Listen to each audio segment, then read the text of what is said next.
ঘরে যদি বানাইতে পারি তাহলে দোকান থেকে কিনবো কেন? আসসালামু আলাইকুম everyone, welcome back to my channel I by Yummy foods.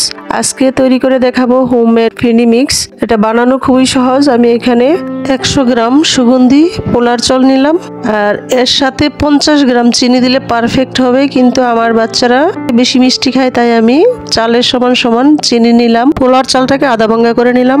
আর এখন দিয়ে দিব কাঠবাদাম কুচি, আর প্যাকেট মশলাতে এলাচের শুধু বিচিটা দেয়, বাচ্চারা মুখে পড়লে খেতে চায় না। এখন আমি এলাচের বিচিটাকে পাউডার করে দিলাম। এখন দিয়ে দিব আমি 1 চামচের মতো কেওড়া জল, কিন্তু কেওড়া জলটা আমি এখন রান্না করব তাই মিশিয়ে নিলাম, কিন্তু আপনারা যখন সংরক্ষণ করবেন এটা মিশাতে যাবেন না, রান্নার সময় দিলেই হবে। এখন সবগুলো মিক্স করে একবারে দোকানের মতো পারফেক্ট হয়েছে। একদম সেন্টটা মনে হচ্ছে, কেউ বলবে না যে এটা হাতে তৈরি বা ঘরে তৈরি করা। এটা খেতে কিন্তু দারুণ হয়। এই ফিরনি মিক্সটা দোকানের চেয়ে অনেক হেলদি, কারণ এটা বাসায় তৈরি করা। আমি একটি পাত্রে 1 কেজি দুধ বসিয়ে রেখেছি, গরম হয়ে আসছে। এখন আমি মিশ্রণটা দুধের ভিতর দিয়ে দিব, দিয়ে একটু নেড়ে চেড়ে দিতে হবে। এই খাবারটা যদি আপনারা বাচ্চাদের খাওয়াতে চান, ছোট বাচ্চাদের খাওয়াতে পারবেন, তবে সাথে কয়েক প্রকারের বাদাম এড করে নিতে পারেন আপনাদের পছন্দ মতো। এখন এই মুহূর্তে 1 চিমটি লবণ দিয়ে দিব, আর মিষ্টি খাবারের টেস্টের ব্যালেন্সের জন্য একটু লবণ দিতে হয়, এটা দিলে খাবারটাও সুস্বাদু হয়। আর আমার রেসিপি ভালো লাগলে লাইক কমেন্ট শেয়ার করবেন, বেশি বেশি শেয়ার করবেন ফ্রেন্ডস এন্ড ফ্যামিলির সাথে। আর আমার চ্যানেলের পাশেই থাকবেন, আর পাশে থাকা বেল আইকনে ক্লিক করে রাখবেন, যাতে আমি নতুন কোনো ভিডিও আপলোড দিলেই আপনারা সঙ্গে সঙ্গে পেতে পারেন। আমার চ্যানেলটিকে সাবস্ক্রাইব করলে আপনাদের অনেক সুন্দর সুন্দর ভিডিওগুলি আপনারা সবার আগে পেয়ে যাবেন। যারা ফেসবুক থেকে দেখবেন, ভিডিওতে একটা লাইক দিয়ে পেজটিকে ফলো করে নেবেন। এই মুহূর্তে আমি দিয়ে দিছি 1 চামচ ঘি। দুঃখের বিষয়, এটা অফ ক্যামেরা হয়ে গেছে, ক্যামেরা অন করতে ভুলে গেছি।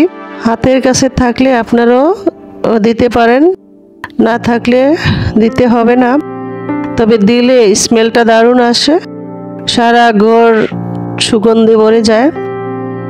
আর এখন এই মুহূর্তে একটু নেড়ে চেড়ে রাখতে হবে যাতে তলায় লেগে না যায়।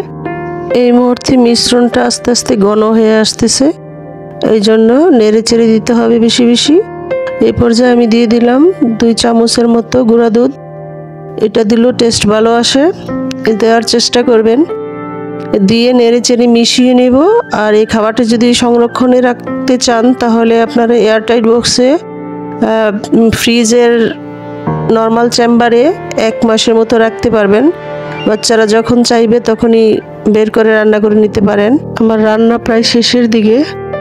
এখন মিশ্রণটা অনেক ঘন হয়ে আসছে, নামাইলে আরো ঘন হয়ে যাবে। একটি সার্ভিং ডিশে তুলে ঢেলে নিলাম, দেখুন কতটা সুন্দর হচ্ছে। আর এখন আমি পরিবেশনের পালা। এখন আমি কিছু বাদাম কুচি, কিশমিশ এবং চেরি ফল দিয়ে সাজিয়ে নিব। দেখুন মাশাআল্লাহ কতটা সুন্দর হয়েছে। আপনারাও বানিয়ে নেবেন এভাবে, আর দোকান থেকে টাকা খরচ করে কিনতে হবে না। ভালো লাগলে আমার চ্যানেলের পাশেই থাকবেন, আমাকে সাবস্ক্রাইব করে আমাকে উৎসাহিত করবেন। আবারও হাজির হয়ে যাব নতুন কোনো ভিডিও নিয়ে। আজকের মতো এখানেই শেষ করে দিলাম। আল্লাহ হাফেজ। Thanks for watching.